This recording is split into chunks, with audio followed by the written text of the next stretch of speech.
Welcome to Real Talk, Real Estate Discussions with Andrew Kirsch. In each episode, Andrew interviews industry leaders. We'll hear their real-time opinions on today's market, their background and unique career highlights, and guidance for newcomers into the industry. You can find this show at scalarkirsch.com and on YouTube, LinkedIn, Apple Podcasts, Spotify, Google Podcasts, and more. Now here's the host of Real Talk, Andrew Kirsch.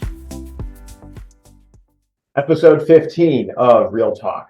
In this episode, we pivot. We have a conversation about prop tech, specifically Openpath, and with my good friend, James Segil, who's the co-founder of Openpath. Now, Openpath is a company that's created the complete access control solution. Their access control system is created with mobile technologies designed to secure everything from a single door, an office, global enterprise with multiple buildings. They've really done a phenomenal job of being able to control access, security, employment, employee entrance into any type of controlled space, whether it's an office building, an industrial building, common areas of apartments, churches, schools, you name it. And they've been so successful and were so successful that they sold the company to Motorola Solutions in 2021. It's a great conversation that I had with James that really demonstrates the power of prop tech and how anyone that owns or manages real estate should think about how technology can improve their operations. Hope you enjoy my conversation with James Segil. Hello, welcome to another edition of Real Talk. Today, it is my honor and privilege to have my good friend, James Segil, president and co-founder of Openpath, which is now part of Motorola Solutions. James, how you doing, man? I'm wonderful, Andrew. Thanks so much for having me here on Real Talk with Andrew Kirsch. I appreciate that. So we're making history here, James. We are. Am I the first prop tech person you've had on this this podcast? I mean, I think Keith Wasserman would probably claim that he's prop tech, but he's nothing like you, James Segil. Look, he's a lot better looking and certainly wealthier. So, we all aspire to be Keith Wasserman. I would say this, though, that investing in prop tech is always different than actually having to build, operate, and run a prop tech business. And he's kind of done a little bit of both. So he is kind of like, wears multiple hats. But anyway, enough about Keith. Well, let's talk about you and let's talk about your prop tech. And I feel, though, that the professionals in the technology world, let's get this out of the way. I do feel professionals in the technology world who have built tech companies from scratch look at themselves in a different light than real estate professionals. That tech people look at real estate professionals as investors, but not really those that have run their own companies. I mean, there's so many facets to real estate, and the folks that build buildings, operate and manage properties, finance and sort of do sort of deals around those. So that I would say that many of the people in the real estate space operate businesses, know how to build and operate, organizations and companies, and deal with a lot more complexity perhaps than I even do. But there's a huge finance component and deal component to what you do, right? Yeah. Like so much of what you're involved in, I believe, is really on the deal side. You're about buying and selling businesses, getting them financed, and those businesses are real estate investments, properties, entities. But look, there's a lot of operating challenges that go into having a huge campus or a huge property or portfolio of buildings, and people issues, technology issues, all that stuff. So I would say that within the real estate world, the folks who control things, asset managers, owners, they're not operating a technology company like I am, but they're operating a serious entity, an enterprise that has all the complexities of everything. So I don't know. All right, so there it is. So a tech professional valuing a real estate professional and their worth to society. All right, let's get into Openpath. So for my audience who predominantly is a real estate focused audience, tell them what is Openpath. Sure. So we started Openpath 6 years ago, and we are a physical access control company. So any time you've walked up to a building and tried to get in, and there's an electrified door with a card reader, that is what our technology is. We are an access control system. So we allow you to basically unlock or lock the door.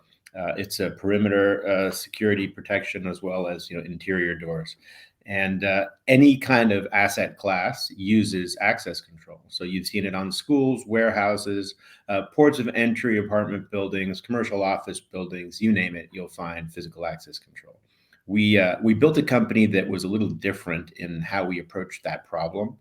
Our goal was to make access control an elegant add-on to your building. So instead of kind of some ugly black box that sits there at the door, there's an elegantly designed reader that really aesthetically looks good and makes you feel like it's kind of high tech. A little bit like when you walk into a house that has an old thermostat, or you walk into a house that has a new Nest thermostat, you're like, oh, okay, it's an upgrade.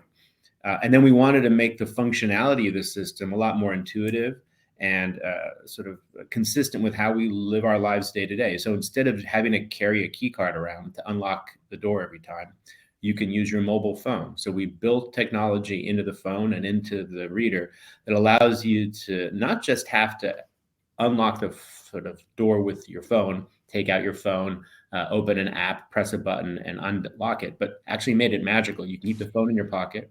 You'll walk up to the door, you just wave your hand at the door unlocks, you walk in. And so it's that kind of Tesla-like experience where you don't really have to think about it. You're authenticated based on the fact that you have the credential in your pocket. And so that has sort of changed the dynamic of how people interact with buildings now in security systems. And we were kind of the first person to sort of innovate and take this to the next level with this magical experience. And that's what attracted Motorola to acquire us over a year and a half ago. And now our access control technology is part of Motorola Solutions' broader physical security set of technology that they do. So video surveillance, access control, and a host of other capabilities that allow buildings to really sort of protect their assets.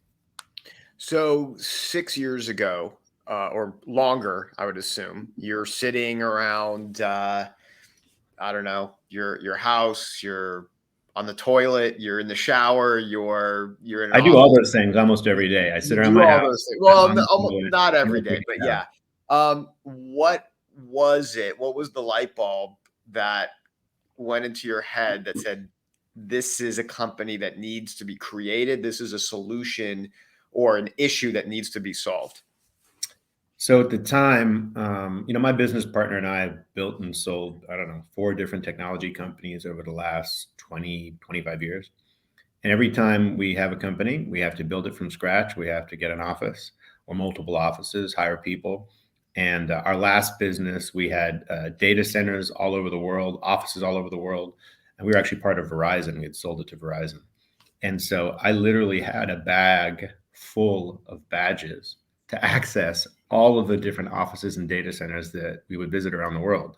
And I would kind of take my bag with 25 badges in it, and I kind of wave it in front of a door as I got to a city, and hope one of them would unlock the door. Right. That's pretty funny. That seemed so tremendously inefficient and certainly not very safe and secure. And so the idea of moving the credential from this piece of plastic that pollutes the world and is not that secure. It can be cloned and copied actually pretty easy by anybody at a 7-Eleven. They have these little machines there you can go clone your key card. We decided to move it to an encrypted supercomputer that you carry in your pocket, your cell phone. And it just made a ton of sense that was a great business opportunity to make what is today a security technology that is not very secure and not very user-friendly into something that is much more secure and much more friendly. And then when we looked at the industry, we noticed, holy cow, there's a lot of businesses operating in the access control space. It's highly fragmented, so we like that. There's a lot of older technology that hasn't really been innovated. The trends of cloud technology and mobile technology hadn't really changed this industry just yet. They hadn't adopted these. And so we said, wow, there's an opportunity to kind of take the playbook that we'd used and deployed in many other technology spaces, bringing cloud or bringing mobile in, and basically moving that industry forward. And so we said we could do that in the physical security space. And then we also knew that there was a place that we could target in terms of commercial buildings that we thought would be a great sweet spot to start with, and then we could expand out from there because we understood the commercial tenant. We were ourselves commercial tenants. We knew that if you have an access control system that can integrate with Okta, Active Directory, Slack, all the different things that you use to manage employees in your company, it would be great because you wouldn't have to keep users managed independently in an Excel worksheet. Think about the idea, you add a new employee to your company, they're instantly given access to the access control system, and a mobile credential is emailed to them because you added them to Workday or to Okta or to G Suite. And then the minute you terminate that employee and they're removed from your IT systems, their physical access to the building is instantly removed. So we knew we could do those kind of integrations, and that would be a huge differentiator for commercial tenants and commercial buildings that could also be really appealing to the commercial landlords. So all of that got us excited about the category, and that's why we started the business. Yeah. And so we started the business. How long did it take you to develop the technology? So we started the business in 2016, spent 2 years in stealth mode building the technology, and then we launched in the summer of 2018. And then we were acquired in 21, in July of 21. Wow. So that's, compared to your other businesses, is that That's quick? fast. That is fast. Seems fast. Yeah, So we weren't planning on it. It just happened that Motorola came along and said, "Look, we love what you're doing. We think Mhm. this combines so well with our technology roadmap and what we're doing in terms of market growth. We'd love you to be part of what we're doing." And when they sort of showed us the valuation and showed us their plans, and sort of it made a ton of sense. Like, wow, these folks are executing really well in the market. Let's join them. Was there a broker or a banker that was an intermediary, or how did they find you? They literally called us up. They had been doing research in the market and staying abreast of a lot of the up and coming technology companies. And they've actually grown through acquisition as well as through organic growth. So Motorola's story is, Motorola Solutions is, well known for the radio communications capabilities that they have, the handheld push to talk radios and all the different technology that you see. Literally any policeman or fireman or ambulance, everyone's using Motorola, right? What they were not doing as well was extending into other parts of the physical security space. And so about 5 years ago, they bought a company called Avigilon. And that was a very well-known public video surveillance company. That has a great artificial intelligence analytics package associated with its really high quality cameras and video management systems. And that became the basis for a new division at the company called the Video Security and Access Control Division. And since then, they've acquired a whole bunch of other companies, a video company called Pelco, Indigo Vision, Openpath, a video company called Ava, Envision, Videotech, a whole bunch of different, great technologies around video security and access control. Openpath being just one of those. And they've built a, huge business that is really becoming a market leader in the space. And I'm just super tickled pink about it. And so now we're continuing to grow. And my job changed. I was in charge of Openpath along with my business partner. And now I'm doing sort of inside sales and marketing for the whole division. And so I get responsibility for all the video surveillance technology as well as the access control technology. And it's just really very cool. We could do a whole podcast on, what it's like to be an entrepreneur and then working for a mega company. And so I may ask you a couple questions about that, but let's go back to 2018. So the technology has been created, took you 2 years, and now you're going to essentially clients of mine. And I remember you and I talking during those years of, what clients of mine may want to utilize this technology. Walk me through some of those first discussions with office landlords, and like you said, the real estate business is maybe real estate and law are the two businesses which I'm in are dinosaur type businesses where it's hard for real estate professionals to get up to speed on technology. I think they're getting to a point where they're evolving and incorporating technology more and more, especially with what we talked about, prop tech. So talk about those first few meetings and what was the reaction? We started with tenants before we went to the landlords because it really resonated with tenants. Tenants could understand, oh, wow, I want this to be easier for my employees. I want to have better control. I want better security. And so we started to get great traction with tenants and sort of, work through the kinks on the product and make sure it was really sound. And then when you go and you sort of talk just to cut you off, the tenants that you were going to, were they tenants in multi-tenant buildings or single tenant, like more industrial type buildings where they controlled the entire space?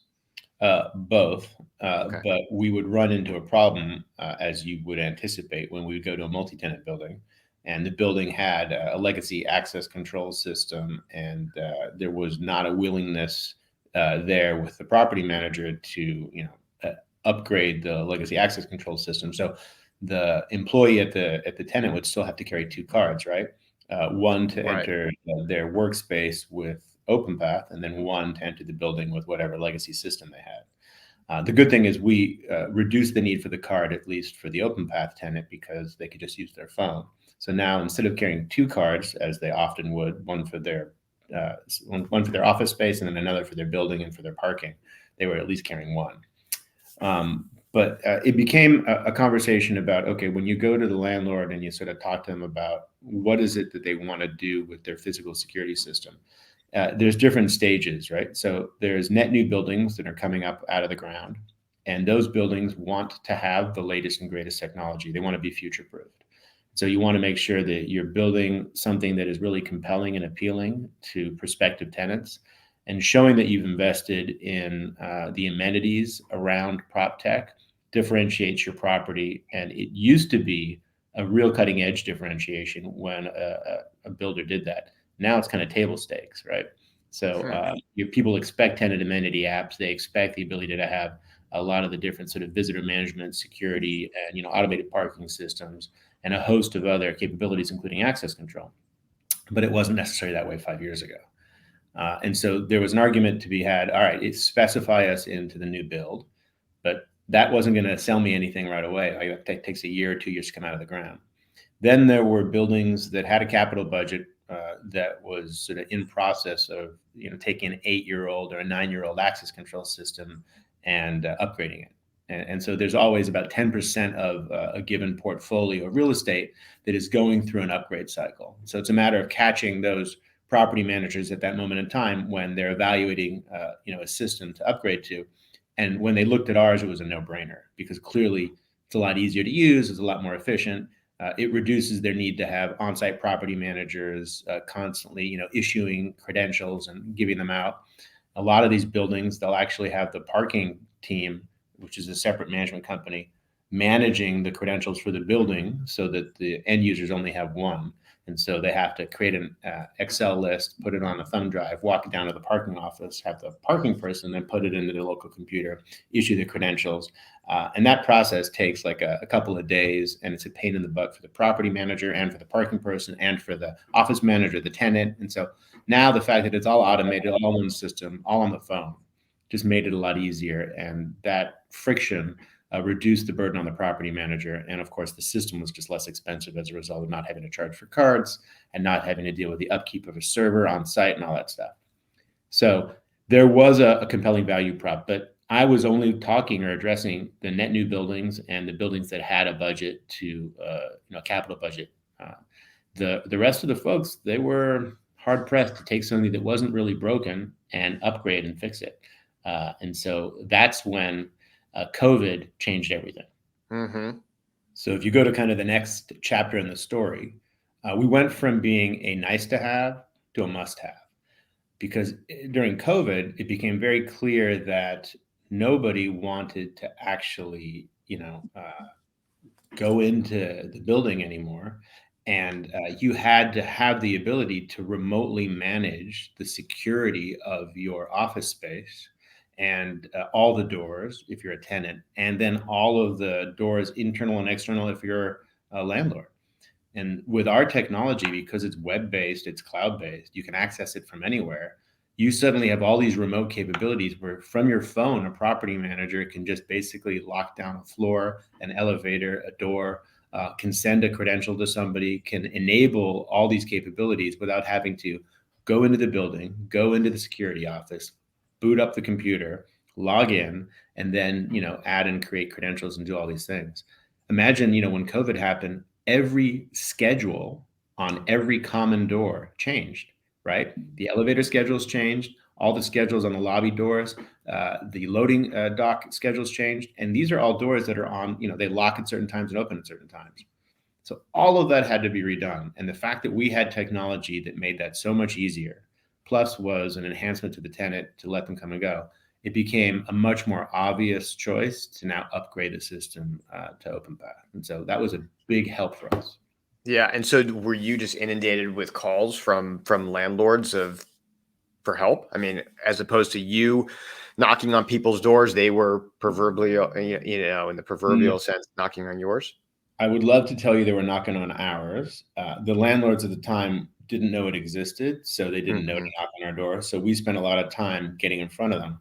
But when we did, we found that there was a much more compelling reason for them to move fast and act fast. So if you look at some of our earlier wins in the real estate space, especially the commercial real estate space, Lincoln Property Company is a great example of a company that leaned in on technology early on. And they actually started to make us the standard across their portfolio and roll us out, not just in LA and the West Coast, but literally all across the US. Equity Office, another great partner of ours, they started to roll us out in all of their buildings as well. And we started to see great traction within a whole bunch of different real estate portfolios. And so now we're sort of well entrenched in this spot. It makes it a lot easier because you've got a property manager at that portfolio who can, be our case study to sort of say, look, I deployed this and here's how it improved my performance. Here's how it did this. Here's how it did that. And so it's a lot easier to gain traction now. So, and then what was the point in time where you started with office, started with commercial properties, that you then pivoted to other asset classes? Or I shouldn't say add on. Right. So multifamily residential had always been like a huge opportunity for us. They typically have a separate way of managing the sort of common space and perimeter doors than they do the individual apartment units. And so we are a powered on wired solution, but we also integrate with wireless locks. And so it became very compelling for the multifamily developers and owners to deploy Openpath on all the common doors, the laundry room, the pool, the spa, the gym, the front door, the lobby, as well as the parking, and then integrate with some of the wireless lock providers that have integrations with us if they wanted to build out, those locks into the actual apartment unit doors. Or sometimes they just stuck with key locks on the apartment unit doors. And so that was and has been a huge area of growth for us where we have a lot of traction. And we just we're launching shortly a video intercom product, which is also very compelling. So it starts with this. We launched something called a video reader, where instead of having just, your card reader at the door, the card reader has a camera built in, which becomes super useful if you want to see who's there at the door. We all have gotten used to that with a Ring doorbell at home where you can see who's there. Well, now you can see who's there built in with your reader. So that's super helpful. But by adding a video intercom capability to that, we've now made it such that it's a lot easier to have a conversation with the person who's at the door and make sure they're there to see the right person. And then you can remotely unlock it. So you can get, a call on your phone and it can route to the right person so that if you're at an office building, you can put routing in place. So it doesn't just go to the receptionist. And if the receptionist's not there, nobody answers. But it can route to, a whole list of different people within the enterprise to make sure somebody always is there to answer it. And the same with the building security. So we've put a lot of cool technology in place that works for both multifamily residential and commercial office. And so that extends the ability for people to kind of do cool things with our tech. And then what's the revenue model? I mean, is it a one-time fee or is it a monthly subscription, or how does it work? So it's both. The customer will buy the hardware up front, hardware being the controller, which is what sits in the IT closet and wires up to all the doors, and the readers that get installed on each of the doors. They'll pay one of our installers, who are third-party independent companies like system integrators, to come in and do the labor, do the wiring and put it all in and get it configured and set up. And then they'll pay us an annual fee for the software that's based on the number of doors, the number of users, and the technology package that they buy, that allows them to just basically not have to manage on-premise servers and databases and upgrades to software. It's all cloud-based, so it's just scales with a click of a button. They don't have to do or deploy anything. Mm-hmm. And so, when you started the company you started in 16, went to market in 18. The market was a healthy market. I would say a normal amount of transactions from our perspective in terms of leasing and purchase and sale and financings. And then COVID, was a problem in certain asset classes. I'd call it a 6-month blip, but in the office sector, there's a lot of headwinds, and the office market, even today, now we're 3 years from the start of COVID. It is the one asset class within all of the asset classes where we transact where there's a lot of pain. People have not come back to the office in certain locations. Users of office are reducing their footprint. There's a lot of talk about conversions of office buildings to multifamily and just a lot of that talk. How does that impact, if at all, Openpath? Well, anytime there's a dynamic shift in the market, there's opportunity.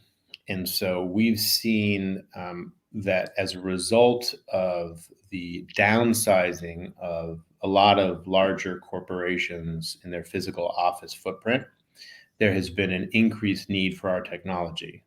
And that's because if you're, let's say, a large accounting firm and you have an access control system deployed in your 100 offices around the world, if you suddenly need 50 offices now, but you have long-term leases on the other 50 offices, you're going to become a landlord yourself. You're going to sublease those. Sure.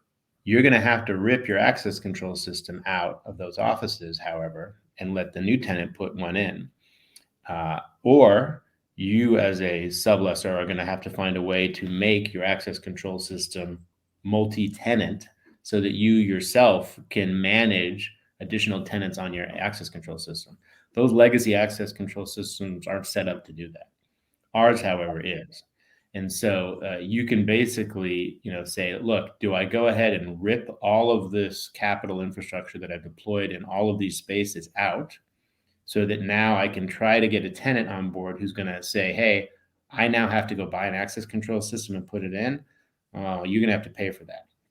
Or do I go ahead and swap my access control system out globally with a system that allows me to basically multi-tenant my system so that I can be a landlord and I can carve out pieces of it and not have it all on the same, IT infrastructure that I run and manage. And so we've seen opportunity with tenants becoming landlords and having to manage a large portfolio of sublet, leases and properties. Sure.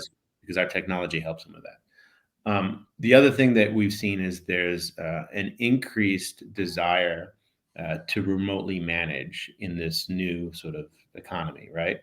So just like property managers are remotely managing properties, offices are being remotely managed. So even if you have an office and you're not coming in, the idea that you can now not have to come in to do all the things you need to do with your security system, but you can do it via the cloud, that's hugely empowering.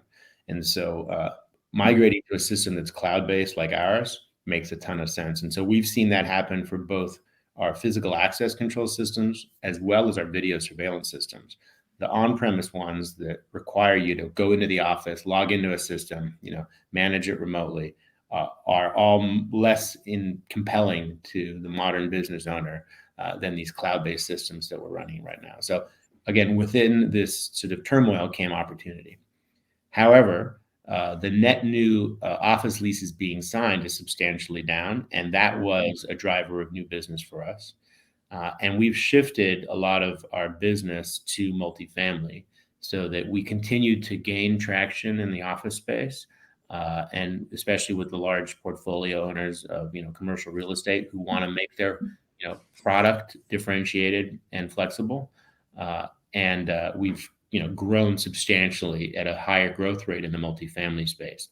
I will note this: there's so many portfolio owners who have converted their long-term lease space into flex space, and they've deployed our access control system as a way to manage that flex space a little bit easier. So if you build out spec space that you would otherwise have put on a 5 to 10 year lease, and now the economics are more short-term leases, 1 to 3 years. If you deploy an access control system in that space, it actually improves the turnaround time on that space in terms of being able to show it and get it off your books, because you can remotely give people tours and they can easily access it.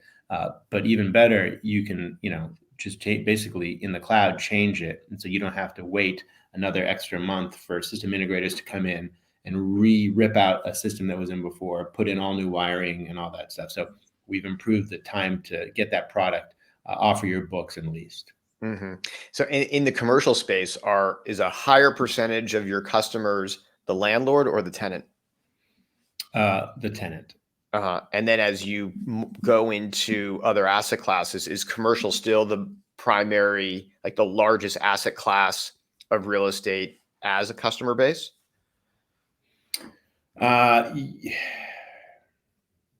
Yes. Yeah, I'd say for now, businesses, enterprises are our largest sort of, class of customer on the Openpath access control side. As a broader, customer base, we have had a lot of traction with schools, with houses of worship, with gyms.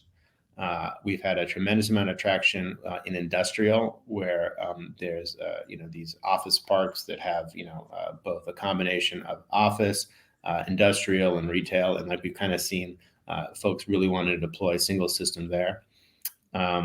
It's kind of crazy. Like also, sorry, what do we call labs? I'm spacing on that space. Life science. Life science. Sorry, life science.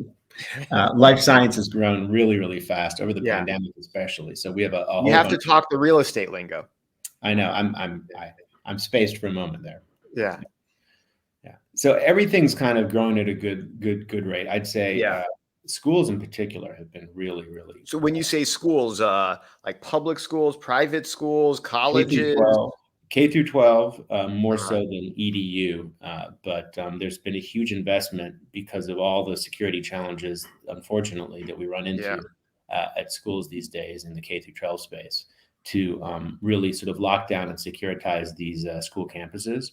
And so access control and video surveillance are a key component of that. And so we just have a tremendous amount of growth there. And there's a lot of grant money out there as well that's funding that. So a lot of money's been poured into that category, and so there's just a lot. Are public schools able to have the budgeting to purchase not just independent schools? What in our remaining time here, to the extent you can talk about, just curious about how you guys were originally capitalized and different rounds of financing and equity raising before you ended up selling to Motorola, to the extent you can talk about it. Yeah. So it's been a while, so I have to kind of think about it. We initially funded the company ourselves. The founders led our first round, where we did take some outside money from a few local venture capital firms and some friends and family.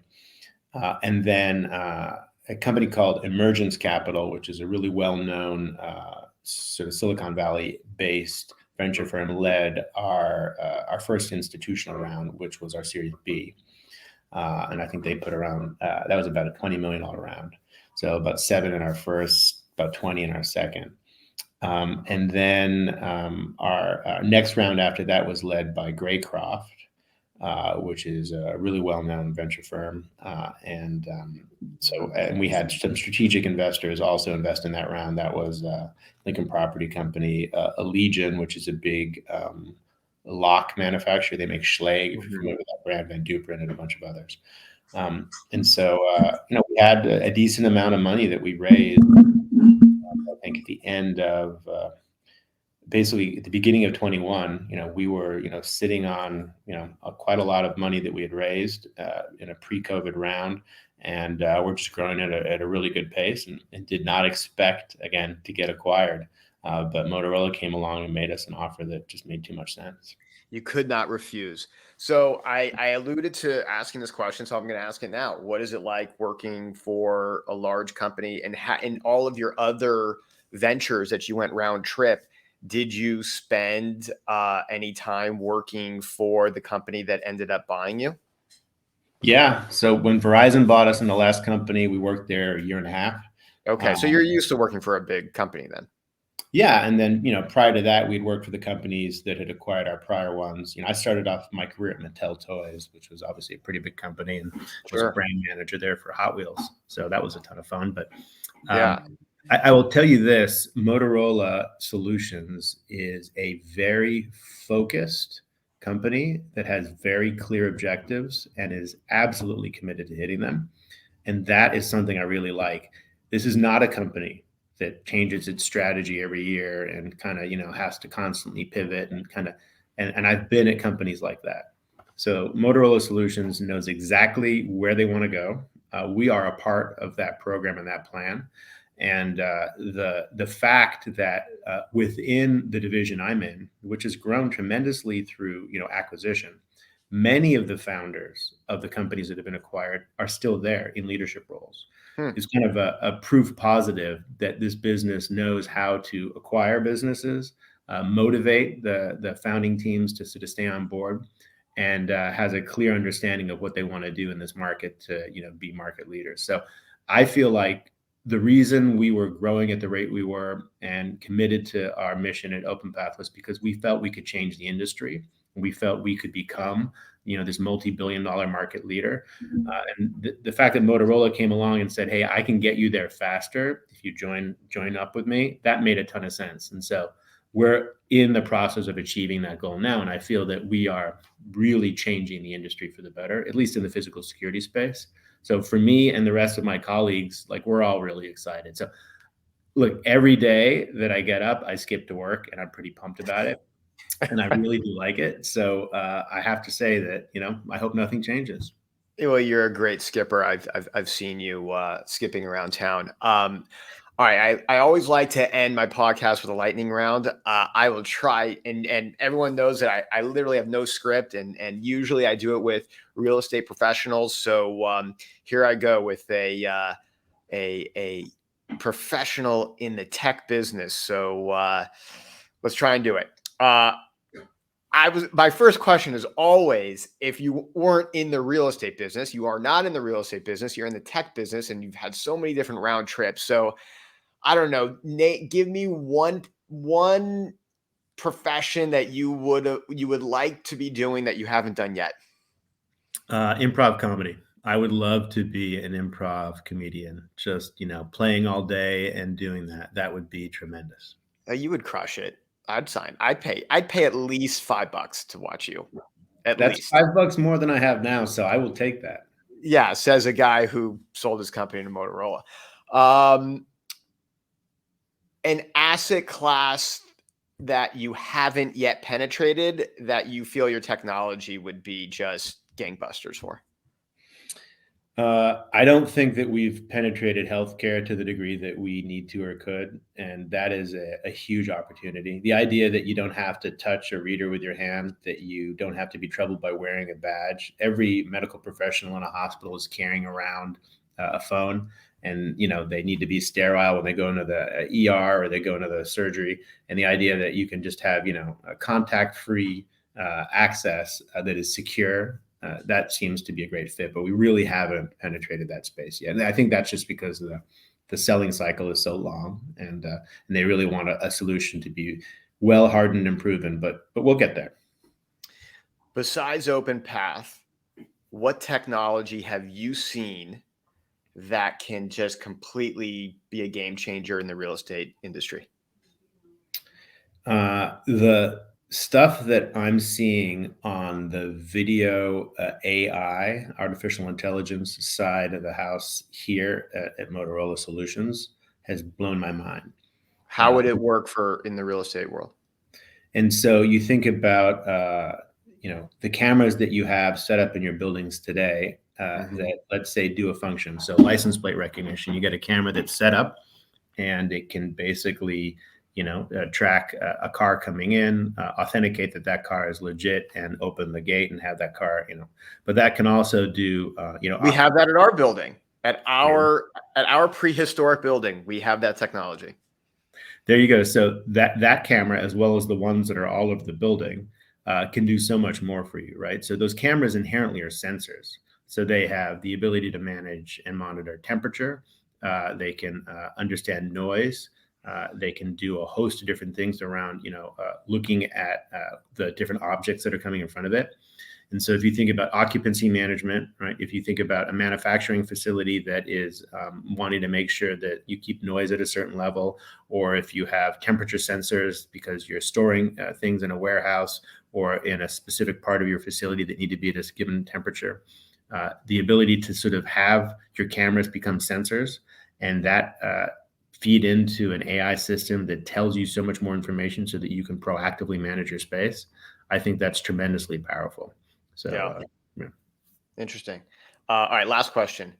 If on a scale of 1 to 10, if 10 is like an industry that is most accepting of technology, and 1 is I hate technology, I want to live in the prehistoric ages, where does real estate fall into in that gradient of 1 to 10 in accepting of technology? Yeah. So 6 years ago when I started, real estate was a 3. I'd say now real estate's a 5. Okay. I think that's fair. I am seeing a lot of cool technologies from Placer to or Placer, excuse me, obviously Openpath, and so many different ways that real estate can operate in a more efficient, cost-effective way. And I think companies like yourselves and others are really helping our clients achieve that goal. It's all about increasing IRR, and you're there to help do that. Yeah. Well, thanks. It's interesting to sort of see how this real estate space has changed over time. You and I have had many a conversation about how, like over the last couple of years, the deal volume for your firm and the industry in general has just skyrocketed, right? You just can't hire lawyers fast enough. The amount of transaction volume out there is crazy. And that's because there's so much opportunity in real estate, right? Yep. And I know that the asset classes that people are focused on changes, right? The capital, our access to capital changes, and whether they're rich deals or distressed deals, there's just a lot of deals that are always happening. And I think that's the one thing about this industry that I really like. It's not stagnant. It is constantly changing. Buildings are being built, buildings are being renovated. Enterprise and university and all these different tenants have really complex needs that are changing over time, and are pushing landlords to change the nature of things. Retail has completely changed. Residential has completely changed. So I think that it's a really hot and great, cool space to be in, and I'm excited about it. So I love being a part of the real estate industry, even though, like you said, I'm on the periphery, sort of selling into it. Having learned so much about it, it's a very dynamic space. Yeah, look, I mean, I wouldn't even say on the periphery. There's, 3 aspects, so many more aspects of real estate, but the main 3, right? Finding the deals, capitalizing the deals, and then operating the deals. And so you are really central in operating and making sure that the clients that we have, at least on the landlord side, that their projections and pro formas are obtained, and from a secure perspective, from an economic efficiency perspective. And so often a lot of my clients are so focused on the first 2 components of finding deals and capitalizing deals that they don't spend the necessary time and money in operating it and recognizing that their tenants, whether it's residential tenants, commercial tenants, they are their customers. And if their customers aren't happy, then they're going to go to the building down the street who has the Openpath technology and other technologies. It's a very competitive landscape in the real estate business. And I think landlords in 2023, they get that. And they need technology like yourself.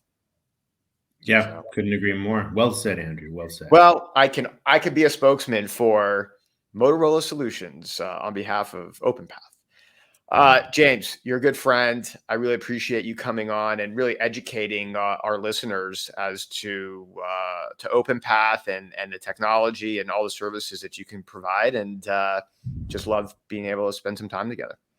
I enjoyed it. Thanks for having me on. It's a great podcast. I plan on listening to mine. To at least one of them. All right, James, take care. Thank you all. Thanks. Bye. You've been listening to Real Talk, Real Estate Discussions with Andrew Kirsch. You can catch prior episodes at scholarkirsch.com and on YouTube, LinkedIn, Apple Podcasts, Spotify, Google Podcasts, and more. Thank you for your positive reviews, comments, and for sharing the show with others.